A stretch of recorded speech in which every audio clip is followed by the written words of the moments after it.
Hello guys, welcome back to my channel. So ಇವತ್ತಿನ ವಿಡಿಯೋದಲ್ಲಿ ಯಾವುದೇ ಟಾಪಿಕನ್ನು ತೊಗೊಂಡು ಬಂದಿಲ್ಲ, ಕ್ವೆಶನ್ ಪೇಪರ್ನ ಸಾಲ್ವ್ ಮಾಡ್ತಾ ಇದ್ದೀನಿ. ಸೊ ಮೋಸ್ಟ್ ಕಾಮನ್ ಆಗಿ 2024 ಏನು KSET exam U G C net exam conduct ಆಗಿತ್ತಲ್ವ. So U G C net ಎಕ್ಸಾಮ್ದು ಕ್ವೆಶನ್ ಪೇಪರ್ನ ಸಾಲ್ವ್ ಮಾಡ್ತಾ ಇದ್ದೀನಿ. So U G C net exam ಲೆವೆಲಲ್ಲಿ ಪ್ರಿಪೇರ್ ಆಗ್ತಾ ಇದ್ದೀರಾ ಅಂತಂದರೆ ಕೆಸೆಟ್ ಎಕ್ಸಾಮ್ನ ಕ್ರ್ಯಾಕ್ ಮಾಡೋದು ಏನು ಕಷ್ಟನೇ ಅನಿಸೋದಿಲ್ಲ. So one by one daily ವೀಡಿಯೋಸಲ್ಲಿ 1 or 2 ಕ್ವೆಶನ್ನ ಸಾಲ್ವ್ ಮಾಡ್ತಾ ಹೋಗ್ತೀನಿ. ತುಂಬ ಕ್ವೆಶನ್ನ ತೊಗೊಂಡ್ರೆ ವಿಡಿಯೋ ಲೆಂತಿ ಆಗ್ತಾ ಹೋಗುತ್ತೆ, ಅದಕ್ಕೋಸ್ಕರ. ಸೊ ಫಸ್ಟ್ ಕ್ವೆಶನ್ ನಾನು ಇಲ್ಲಿ ಮೆನ್ಷನ್ ಮಾಡಿದ್ದೀನಿ. ಸೊ ಅವರೇನು ಯು ಜಿ ಸಿ ನೆಟ್ಟಲ್ಲಿ 2024 ಕೇಳಿದ್ರಲ್ವ. ಸೊ ಅದರಲ್ಲಿ which of the following are the rights of equity share holders ಅಂತ ಮೆನ್ಷನ್ ಮಾಡಿದ್ದೀನಿ. ಸೊ ಇದರಲ್ಲಿ ಇಕ್ವಿಟಿ ಶೇರ್ ಹೋಲ್ಡರ್ಸ್ದು ಏನೇನು ರೈಟ್ಸ್ ಇದೆ ಅಂತ ಮೆನ್ಷನ್ ಮಾಡಿರೋವಂಥದ್ದು. ಸೊ ಏನೇನು ರೈಟ್ಸ್ ಇರುತ್ತೆ, ಫಸ್ಟ್ ಮೆನ್ಷನ್ ಮಾಡಿದ್ದಾರೆ ರೈಟ್ ಟು ಇನ್ಕಮ್ ಅಂತ. So right to income, right to claim dividend, right to control, right to liquidation, preemptive rights ಅಂತ. ಸೊ ಇದರಲ್ಲಿ ಯಾವುದು ಇಕ್ವಿಟಿ ಶೇರ್ ಹೋಲ್ಡರ್ಸ್ದು ಒಂದು ರೈಟ್ಸ್ ಆಗಿದೆ ಅಂತ ಮೆನ್ಷನ್ ಮಾಡಿದ್ದೀನಲ್ವಾ. ಸೊ ಅದನ್ನು ಇಲ್ಲಿ ಮಾರ್ಕ್ ಮಾಡ್ತಾ ಹೋಗಬೇಕು. ಸೊ ಮೋಸ್ಟ್ ಕಾಮನ್ ಆಗಿ ಇಲ್ಲಿ ನೋಡಿ, option A B C D, A B C E is correct, A B C D is correct, A C D and E is correct. So ಆ ಥರದಲ್ಲಿ mention ಮಾಡ್ತಾ ಹೋಗಿದ್ದೀನಿ. ಸೊ ಮೋಸ್ಟ್ ಕಾಮನ್ ಆಗಿ ಈಗ question paper ಯಾವ ಥರ ಬರ್ತಾ ಇದೆ ಅಂತ ಅಂದರೆ 1 2 3 4 ಅಂತ ಎ ಬಿ ಸಿ ಡಿ 4 ಚಾಯ್ಸನ್ನು ಕೊಟ್ಟು ಅದರಲ್ಲಿ ಯಾವುದು ಅಂತ ಕೇಳೋ ಕಾಲ ಯಾವಾಗಲೂ ಮುಗ್ದೋಗಿದೆ. ಸೊ ಅವ್ರು ಇವಾಗ ಯಾವ ಥರ ಕ್ವೆಶನ್ ಕೇಳ್ತಾರೆ, ಸೊ 4 to 5 ಸ್ಟೇಟ್ಮೆಂಟ್ಗಳನ್ನು ಕೊಟ್ಟಿರ್ತಾರೆ, 4 to 5 ಆಪ್ಷನ್ಸನ್ನು ಕೊಟ್ಟಿರ್ತಾರೆ. ಸೊ ಅದರಲ್ಲಿ ಮೋರ್ ದೆನ್ 3 ಕರೆಕ್ಟ್ ಆಗಿರುತ್ತೆ, ಇಲ್ಲ 4 ಕರೆಕ್ಟ್ ಆಗಿರುತ್ತೆ, ಅಥವಾ ಯಾವುದು ರಾಂಗ್ ಅನ್ನೋದನ್ನು ಫೈಂಡ್ ಮಾಡೋಕ್ಕೆ ಹೇಳ್ತಾರೆ. ಸೊ ಆನ್ಸರ್ ಯಾವಾಗಲೂ ಯಾವ ಥರ ಆಗಿರುತ್ತೆ ಅಂತ ಅಂದರೆ ಮೋರ್ ದೆನ್ 2 ಆಪ್ಷನ್ಸಲ್ಲಿ ಆನ್ಸರ್ನ ಡಿಸ್ಕ್ರೈಬ್ ಮಾಡ್ತಾ ಹೋಗ್ತಾ ಇದ್ದಾರೆ. ಸೊ ಆ ಪ್ಯಾಟರ್ನಲ್ಲೇ ಏನು ಮಾಡಬೇಕು, ನೀವು ಪ್ರಿಪೇರ್ ಆಗ್ತಾ ಹೋಗಬೇಕು ಅಂತ. ಇಲ್ಲ 4 ಆಪ್ಷನ್ ಕೊಟ್ಟಿರ್ತಾರೆ, ಅದರಲ್ಲಿ ಯಾವುದೋ ಒಂದನ್ನು ಸೆಲೆಕ್ಟ್ ಮಾಡ್ತೀವಿ ಅಂತ ಅಂದರೆ ಅದು ಅಟ್ ಪ್ರೆಸೆಂಟೇ ಕಾಂಪಿಟೇಟಿವ್ ಫೀಲ್ಡ್ ಇದೆ ಅಲ್ವಾ, ಅದಕ್ಕೆ ಸೂಟೇಬಲ್ ಮೆಥಡು ಅಲ್ಲ, ಅವ್ರು ಆ ಬೇಸಲ್ಲಿ ಕ್ವೆಶನ್ ಕೂಡ ಕೇಳೋದಿಲ್ಲ, ಅದಕ್ಕೋಸ್ಕರ. ಸೊ ಇಲ್ಲಿ ನೋಡಿ, ರೈಟ್ ಟು ಇನ್ಕಮ್ ಮತ್ತು ಯಾವುದು ಇದರಲ್ಲಿ ಕರೆಕ್ಟ್ ಆಪ್ಷನ್, ಇಕ್ವಿಟಿ ಶೇರ್ ಹೋಲ್ಡರ್ಸ್ಗೆ ಏನೇನು ರೈಟ್ಸ್ ಇರುತ್ತೆ ಅಂತ. ಸೊ ಆಲ್ರೆಡಿ ಇಕ್ವಿಟಿ ಶೇರ್ಸ್ ಬಗ್ಗೆ ನಾನು ವಿಡಿಯೋ ಮಾಡಿದ್ದೀನಿ, ನನ್ನ ಚಾನಲ್ ಅಪ್ಲೋಡ್ ಮಾಡಿದ್ದೀನಿ. ಸೊ ಅದನ್ನು ವಾಚ್ ಮಾಡಿ ಅಂತ ಹೇಳ್ತಾ, ಸೊ ಡೀಟೇಲ್ ಆಗಿ ಈ ಕ್ವೆಶನ್ನ ಅನಾಲಿಸಿಸ್ ಮಾಡ್ತಾ ಹೋಗೋಣ ಅಲ್ವಾ. ಅನಾಲಿಸಿಸ್ ಮಾಡ್ತಾ ಹೋದರೆ ನಮಗೆ with a part of that complete ಆಗಿ ನಮಗೊಂದು ಐಡಿಯಾ ಸಿಗುತ್ತೆ.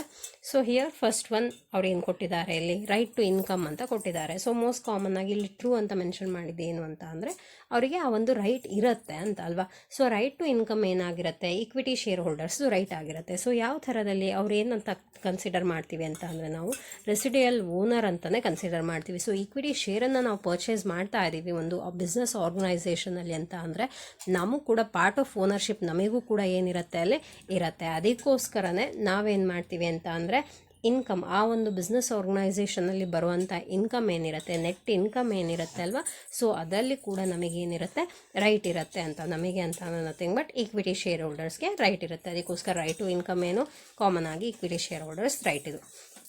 So next one right to claim dividend ಅಂತ ಕೊಟ್ಟಿದ್ದೀನಿ. So right to claim dividend ಅಂತ ಅಂದರೆ ಏನು, ಅವ್ರು ಏನು ಮಾಡೋ ಹಾಗಿಲ್ಲ, ಡೈರೆಕ್ಟಾಗಿ ಡಿವಿಡೆಂಡನ್ನು ಕ್ಲೈಮ್ ಮಾಡೋ ಹಾಗಿಲ್ಲ. ಸೊ ಆ ರೈಟ್ ಅವ್ರಿಗಿಲ್ಲ, ಅದಕ್ಕೋಸ್ಕರ ಈ ಆಪ್ಷನ್ ಬಿ ಏನಿದೆ ಅಲ್ವಾ ಅದು ಇನ್ಕರೆಕ್ಟ್ ಅಂತಲೇ ಹೇಳ್ಬೋದು. ಸೊ ಇಲ್ಲಿ ನೋಡಿ, share holders has no automatic right to claim the demand to the dividend ಅಂತ. ಅವ್ರು ಏನು ಮಾಡೋ ಹಾಗಿಲ್ಲ, ಆಟೋಮೆಟಿಕ್ ಆಗಿ ಡಿಮ್ಯಾಂಡ್, ಈಗ ಏನು ಡಿವಿಡೆಂಡನ್ನು ಕ್ಲೈಮ್ ಮಾಡೋಕ್ಕೆ ಡಿಮ್ಯಾಂಡನ್ನು ರೈಸ್ ಮಾಡೋ ಹಾಗಿಲ್ಲ ಅಂತ. So dividends only become a legal debt after they are formally recommended by the board of directors. So ಇಲ್ಲಿ ಡಿವಿಡೆಂಡ್ ಕ್ಲೈಮ್ ಮಾಡೋದು ಡಿಸಿಷನ್ ಯಾರ್ದಾಗಿರುತ್ತೆ, ಬೋರ್ಡ್ ಆಫ್ ಡೈರೆಕ್ಟರ್ದಾಗಿರುತ್ತೆ, and declared by the share holders at the AGM ಅಂತ. So in the time of that ಅಂತ ಅಲ್ವಾ. So ಅವಾಗ ನಾವೇನು ಮಾಡ್ತೀವಿ, ಇಲ್ಲಿ ಬೋರ್ಡ್ ಆಫ್ ಡೈರೆಕ್ಟರ್ ಡಿಸಿಷನ್ ಬೇಸ್ಡಲ್ಲಿ ಏನು ಮಾಡ್ತಾರೆ ಅಂತ ಅಂದರೆ ಡಿವಿಡೆಂಡನ್ನು ಕ್ಲೈಮ್ ಮಾಡ್ತಾ ಹೋಗ್ತಾರೆ. ಅದಕ್ಕೋಸ್ಕರ ಆಪ್ಷನ್ ಬಿ ಇಲ್ಲಿ ಕರೆಕ್ಟ್ ಇಲ್ಲ, ಆಪ್ಷನ್ ಎ ಏನಾಗಿದೆ ಇಲ್ಲಿ ಕರೆಕ್ಟ್ ಆಗಿದೆ.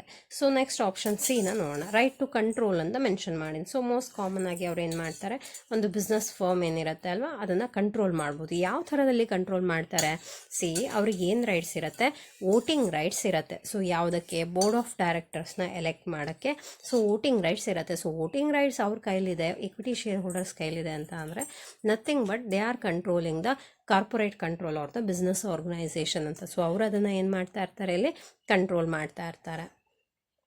So next one option D ಅಲ್ವಾ. ಸೊ ಎ ಕರೆಕ್ಟ್ ಇದೆ, ಸಿ ಕರೆಕ್ಟ್ ಇದೆ, ಆಪ್ಷನ್ ಡಿ ನೋಡೋಣ. ಸೊ ಆಪ್ಷನ್ ಡಿಯಲ್ಲಿ ಏನು ಮೆನ್ಷನ್ ಮಾಡಿದ್ದಾರೆ, ರೈಟ್ ಟು ಲಿಕ್ವಿಡೇಷನ್ ಅಂತ ಮೆನ್ಷನ್ ಮಾಡಿದ್ದಾರೆ. So right to liquidation most common ಆಗಿ ಇಕ್ವಿಟಿ ಶೇರ್ ಹೋಲ್ಡರ್ಸ್ದು ಒಂದು ರೈಟ್ ಆಗಿರುತ್ತೆ. ಯಾವ ಥರದಲ್ಲಿ, the event of corporate liquidation equity share holders have the have a right to residual claim any remaining assets after the creditors and preference shareholders are paid in full ಅಂತ. So right to liquidation ಅಂತ ಅಂದರೆ liquidation time ಏನಿರುತ್ತೆ ಅಲ್ವಾ, so winding up liquidation ಟೈಮಲ್ಲಿ equity share holders ಏನು ಮಾಡ್ಬೋದು, residual ಕ್ಲೈಮನ್ನು ಮಾಡ್ಬೋದು. ಯಾವುದ್ರ ಮೇಲೆ, ರಿಮೈನಿಂಗ್ ಅಸೆಟ್ಸ್ ಏನಿರುತ್ತೆ ಅಲ್ವಾ, ಸೊ ಆ ಉಳ್ಕೊಂಡಿರೋ ಒಂದು ಅಸೆಟ್ ಮೇಲೆ ಅವ್ರು ಏನು ಮಾಡ್ತಾ ಹೋಗ್ಬೋದು, ಕ್ಲೈಮ್ ಮಾಡ್ತಾ ಹೋಗ್ಬೋದು. ಇವಾಗ ಪ್ರಿಫರೆನ್ಸ್ ಶೇರ್ ಹೋಲ್ಡರ್ಸ್ಗೆ ಅವ್ರು ಏನು ಮಾಡಬೇಕು, ಫಿಕ್ಸ್ಡ್ ಟರ್ಮ್ ಅದು, ಅದರಲ್ಲಿ ಯಾವುದೇ ಥರ ವೇರಿ ಆಗೋದಿಲ್ಲ. ಸೊ ಅವ್ರಿಗೆ ಬರುವಂಥ ಒಂದು ಡಿವಿಡೆಂಡ್ ಏನಿರುತ್ತೆ, ಅವ್ರಿಗೆ ಬರುವಂಥ ಒಂದು ಇನ್ಕಮ್ ಏನಿರುತ್ತೆ ಅವ್ರನ್ನ ಪೇ ಮಾಡಬೇಕು. ಅದೆಲ್ಲ ಆದಮೇಲೆ ಉಳ್ಕೊಂಡಿರೋ ರಿಮೈನಿಂಗ್ ಅಸೆಟ್ ಇರುತ್ತೆ ಅಲ್ವಾ, ಸೊ ಅದ್ರ ಮೇಲೆ ಅವ್ರು ಏನು ಮಾಡೋಕ್ಕೆ ರೈಟ್ ಇದೆ, ಅವರಿಗೆ ಕ್ಲೈಮ್ ಮಾಡುವಂಥ ರೈಟ್ ಇದೆ. ಅದಕ್ಕೋಸ್ಕರ ಲಿಕ್ವಿಡೇಷನ್ ಟೈಮಲ್ಲಿ ಕೂಡ ರೈಟ್ ಇರೋದು ಯಾರಿಗೆ, ಇಲ್ಲಿ ಇಕ್ವಿಟಿ ಶೇರ್ ಹೋಲ್ಡರ್ಸ್ಗೆ. ಸೊ ನೆಕ್ಸ್ಟ್ ಒಂದು ಪ್ರೀ ಎಂಪ್ಟಿವ್ ರೈಟ್ಸ್ ಅಂತ ಕರಿತೀವಿ. ಏನು ಪ್ರೀ ಎಂಪ್ಟಿವ್ ರೈಟ್ಸ್ ಅಂತ ಅಂದರೆ, ಸೊ ಅದು ಕೂಡ ಏನಾಗಿದೆ, right of the equity share holders ಅಂತ. So this guarantees existing shareholders the right to subscribe to the newly issued shares before they are offered to the general public. So ಇವಾಗ ಒಂದು newly issue ಮಾಡುವಂಥ shares ಇರುತ್ತೆ ಅಲ್ವಾ, so ಅದರ ಮೇಲೆ ಅದನ್ನು general publics ಏನಿರ್ತಾರೆ, ಸೊ ಅವ್ರಿಗೆ ಆಫರ್ ಮಾಡೋದಕ್ಕಿಂತ ಮುಂಚೆನೇ ಏನು ಮಾಡ್ಬೋದು, ಇವ್ರು ಏನು ಮಾಡ್ಬೋದು, ಆ ಶೇರ್ಸನ್ನು ಸಬ್ಸ್ಕ್ರೈಬ್ ಮಾಡ್ಬೋದು ಅಂತ, ಅಂದರೆ ಓನ್ ಮಾಡ್ಬೋದು, ಪರ್ಚೇಸ್ ಮಾಡ್ಬೋದು ಅಂತ. ಅದನ್ನು ನಾವು ಪ್ರೀ ಎಂಪ್ಟಿವ್ ರೈಟ್ಸ್ ಅಂತ ಕರಿತೀವಿ. ಅಂದರೆ ಪಬ್ಲಿಕ್ಸಿಗೆ ಇಶ್ಯೂ ಮಾಡೋಕ್ಕಿಂತ ಮುಂಚೆನೇ ಅವ್ರು ಏನು ಮಾಡ್ತಾರೆ, ಓನರ್ಶಿಪ್ಪನ್ನು ರಿಸರ್ವ್ ಮಾಡಿ ಇಟ್ಕೊಳ್ತಾರೆ ಅಲ್ವಾ, ಪ್ರಿವೆಂಟ್ ಮಾಡಿ ಇಟ್ಕೊಳ್ತಾ ಹೋಗ್ತಾರೆ. ಸೊ ಅದನ್ನು ಪ್ರೀ ಎಂಪ್ಟಿವ್ ರೈಟ್ಸ್ ಅಂತ ಕರಿತೀವಿ. ಸೊ ಟೋಟಲ್ ಆಗಿ ಇಲ್ಲಿ ಆಪ್ಷನ್ ಏನಾಗಿದೆ, ಇಲ್ಲಿ ಎ, ಸಿ, ಡಿ ಮತ್ತು ಇ ಕರೆಕ್ಟ್ ಆಗಿದೆ. ಮೋಸ್ಟ್ ಕಾಮನ್ ಆಗಿ ಆಪ್ಷನ್ ಎ ಅಂತ ಅಂದರೆ ರೈಟ್ ಟು ಇನ್ಕಮ್ ಇರುತ್ತೆ. So next one right to claim dividend ಇರೋದಿಲ್ಲ, ರೈಟ್ ಟು ಕಂಟ್ರೋಲ್ ಇರುತ್ತೆ, ರೈಟ್ ಟು ಲಿಕ್ವಿಡೇಷನ್ ಇರುತ್ತೆ, ಅದ್ರ ಜೊತೆಗೆ ಪ್ರೀ ಎಂಪ್ಟಿವ್ ರೈಟ್ಸ್ ಕೂಡ ಇಕ್ವಿಟಿ ಶೇರ್ ಹೋಲ್ಡರ್ಸು ರೈಟ್ ಆಗಿರುತ್ತೆ. ಸೊ ಈ ಕ್ವೆಶನ್ನ ಸಿಂಪಲ್ ಕ್ವೆಶನ್, ಒಂದು ಕ್ವೆಶನ್ ಏನು ಯು ಜಿ ಸಿ ನೆಟ್ ಎಕ್ಸಾಮಲ್ಲಿ ಕವರ್ ಮಾಡಿದ್ದಾರೆ.